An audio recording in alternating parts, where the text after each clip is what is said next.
سے دسترخوان لگاتے ہیں نا، بالکل وہی ترتیب جنتیوں کے لیے بتائی گئی کہ خادم آئیں گے اور وہ ہاتھ کے اندر برتن لیے آئیں گے، دسترخوان پر پہلے برتن رکھے جاتے ہیں، پھر برتنوں کے بعد پانی لا کے رکھا جاتا ہے، مشروب لا کے رکھا جاتا ہے، پھر مشروب کے بعد فاکہہ پھل وغیرہ لا کے رکھے جاتے ہیں، پھر اس کے بعد کھانا آتا ہے، گرم کھانا، اس میں چاہے بکری کا گوشت ہو چاہے پرندوں کا گوشت ہو، کھانے کا نمبر آخر پہ آتا ہے۔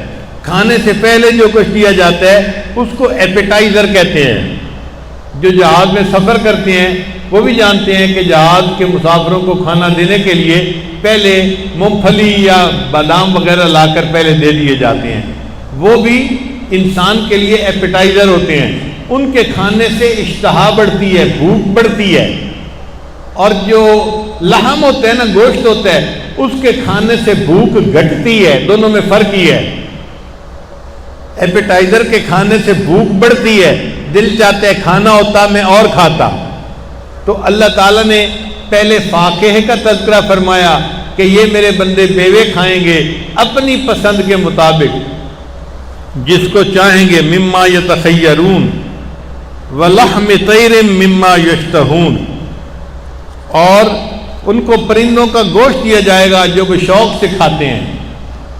گوشت تو انسان کو بکرے کا بھی اچھا لگتا ہے، بیف بھی اچھا لگتا ہے، لیکن اگر یعنی پرندے کا گوشت ہو، جیسے ایک انسان کے سامنے بٹیر بنا کے رکھے گئے ہیں، کئی جگہوں پر دعوت میں بٹیر کا گوشت بنایا جاتا ہے، اب یہ پرندے کا گوشت ہے مگر انسان کو اچھا لگتا ہے۔ ویسے تو مرغی کو بھی پرندے میں شامل کیا گیا، برڈ کہتے ہیں اس کو انگریزی میں، اور اس کو بھی کئی لوگ کھانا پسند کرتے ہیں۔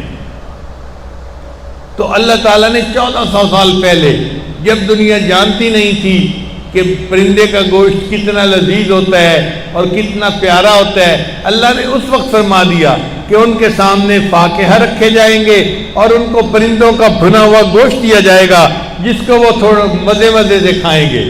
آج دیکھیے یہ جو مرغے چرغے ہوتے ہیں، ان کو کتنے رغبت سے لوگ کھاتے ہیں۔ ایک دن دسترخوان پہ ایک صاحب نے میرے سامنے مرغا ہی رکھ دیا، میں نے پوچھا بھائی یہ کیوں لائے ہو؟ تو ڈاکٹر صاحب کہنے لگے حضرت یہ سجی کہلاتی ہے، یہ بڑا مزیدار ہوتا ہے۔ تو مرغے کو ایسے پکاتے ہیں کہ وہ بڑا ہی مزیدار بن جاتا ہے۔ تو پرندوں کا گوشت کھانا لوگ پسند کرتے ہیں۔ اللہ فرماتے ہیں کہ پھر تمہیں پرندے کا گوشت کھانے کے لیے دیا جائے گا